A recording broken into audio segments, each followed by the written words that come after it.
Prestigious judges, esteemed timekeepers, fellow debaters, audience, a pleasant good afternoon to you all.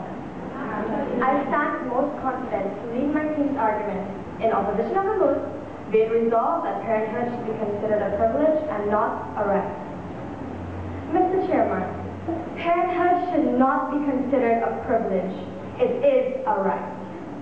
But before I launch the debate, it is protocol that I outline our team's case position. As first speaker, I will present the necessary definition before I argue the ethical, moral, and logical considerations. Our second speaker will illustrate why parenthood should be considered a privilege, why parenthood should not be considered a privilege, using compelling legal references. And finally, our third speaker will summarize the debate and conclude our team's case.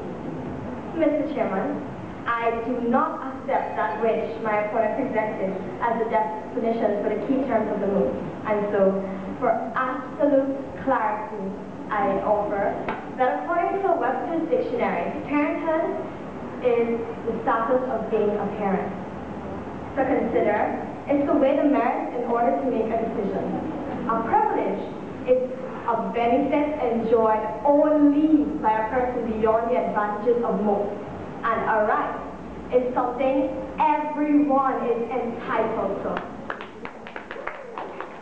Mr. Chairman, I beg your focus as I refute a claim of the proposition. It stated that it would be dangerous, to make parenthood a right. But I ask, would it not only be dangerous but discriminatory to make parenthood a privilege? As I refer to my definition, a privilege is only enjoyed by certain people. To grant only a specific person the right to parenthood is not right. It is discriminatory. I thank you. Mr. Chairman, parenthood should not be considered a privilege. It is a right.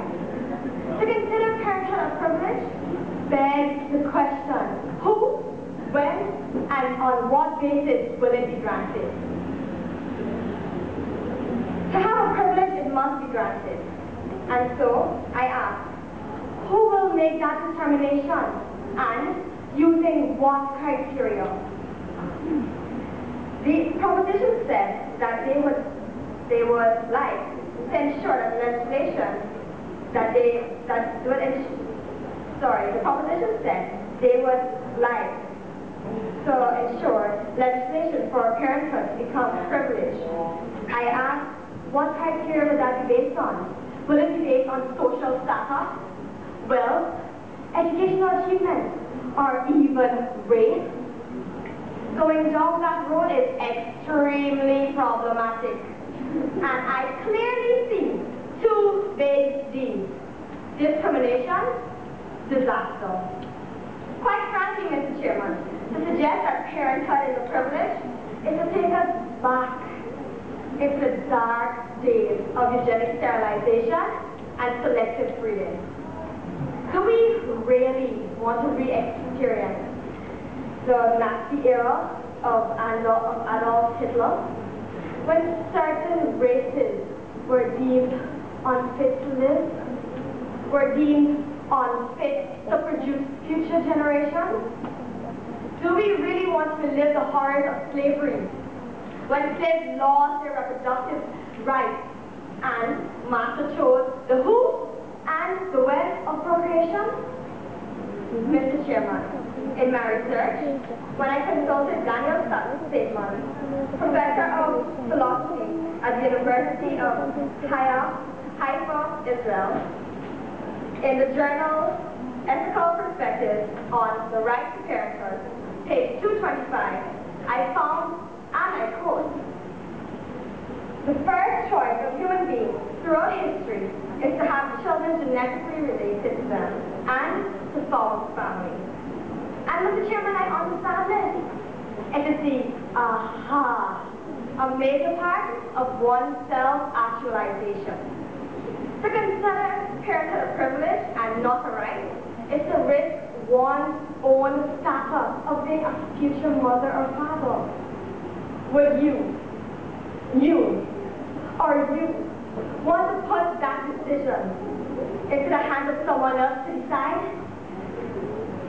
Mr. Chairman, reproduction, procreation, and parenthood are all enshrined rights in a democratic, constitutional right of every Grenadian. Mr. Chairman, every child has a right to be born. As a law, including our constitutional order 1973, clearly supports. So why shouldn't every person have the right to procreate and enter parenthood? Mr. Chairman, if parenthood were a right, as my learned friends on the other side would have us believe, why is it that the law goes to such lengths to protect the status of parenthood? In the case of a father who has done little to nothing for his child, that child cannot be put up for adoption without his consent. Clearly, in this circumstance, the father's right as a biological parent is recognized. However, Mr. Chairman, I will not belabor the legal arguments, as my very able colleague and second speaker will address that issue. But, Mr. Chairman, it would be remiss of me to end my presentation without reference to the most supreme law, that which is ordained by God. In that regard, Exodus 20, verse 12 instructs the fourth commandment: honor thy mother and thy father. This commandment is not conditional. It speaks directly to the right of parenthood. Amen? Mr. Chairman, I turned this debate home. I turned it around, I turned it left, and I turned it right. All who will turn it, I see, and I'm sure you too can see, that parenthood should not be considered a privilege.